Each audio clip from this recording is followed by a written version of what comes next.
When it comes to the Republicans, they're proving every day that they're going to be their own worst enemy for this year. Now, first, it was the feud between Senate Minority Leader Moscow Mitch and Florida Senator Rick Scott over the latter's 11-point plan to rescue America if Republicans win majorities in Congress this fall.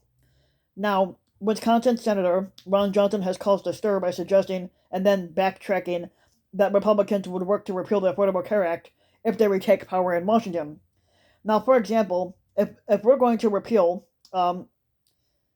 Obamacare, I basically they need to fix their healthcare system, and they need to have the plan ahead of time so that once they get back in, so they're assuming that they're going to get back into office this year, at least the Republicans are, and they can implement it immediately and not knock around like they did last time and fail.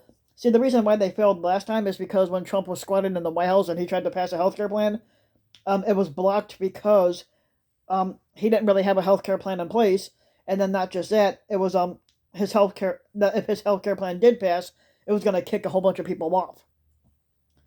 Um, and this is what Johnson said during a fake news on Breitbart channel interview on Monday, because Breitbart's fake news also. Um, so this would be a very big deal if they were able to pass a healthcare plan, which they probably don't have in place, and they want to and they have repeatedly failed in their effort to replace the Affordable Care Act anyway. And despite the rocky start to the healthcare program, the failure of the initial website to sign up for coverage being the most obvious example, the public has warmed to the law, which is colloquially known as Obamacare.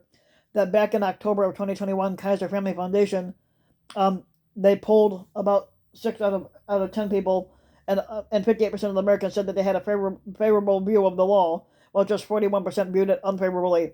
Now taking the Affordable Care Act into account in a way, or even talk about taking it away, is politically unwise, and it would explain why Johnson, who faces re-election this year, had released a statement Monday night clarifying his position. During the radio interview, he used the failure to repeal and replace Obamacare as an example of how we need to be prepared to deliver on whatever agenda items that they decide to run on.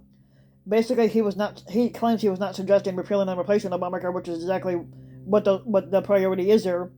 Even when they tried and failed, he consistently said our efforts should focus on repairing the damage done by Obamacare. And what kind of damage is that exactly? Okay, well, let's take into account the problem for Johnson is, and for Moscow Mitch and other members of Republican leadership, is that Johnson initially said what he said, which sounded a whole lot like Republicans would work to repeal and replace Obamacare if they were in the Senate majority. Now, this is the latest problem for Moscow Mitch, caused by members of his own conference, a series of self-inflicted wounds that give Democrats some hope that they may be able to retain their razor-thin majority in the Senate come November. Much of last week was taken up with the public back and forth between Moscow Mitch and Scott, the chair of the Senate Republicans campaign arm, over the Florida Republicans' decision to release his own policy agenda for America if and when Republicans regain the majority back, which we don't want. The provisions in Scott's plan include finishing constructing of the southern border wall and naming it after former squatter Donald Trump, and requiring all Americans to pay income taxes, and establishing a sunset provision for all federal legislation up to 5 years. And we will not have as part of our agenda a bill that raises taxes on half of the American people, and sunsets Social Security and Medicare within 5 years. Moscow Mitch said in a response last week, and that would not be a part of the Republican Senate majority agenda. I'm pretty sure it will be. Not long after, Scott penned an op-ed in the Wall Street Journal arguing if we have no bigger plan than to be a speed bump on the road to socialism, we don't deserve to govern. Which technically none of the Republicans deserve to govern anyway, because they don't have any ideas and they don't have any policies. And most Republicans in Congress agree, but many live in fear of speaking the truth in Washington. Well, what truth is that, Republicans? Because you don't really have any truth. You guys just spread conspiracy theories. No sooner had that back and forth abated for the time being than his kerfuffle with Johnson sprung up, drafting the swift Democratic condemnation.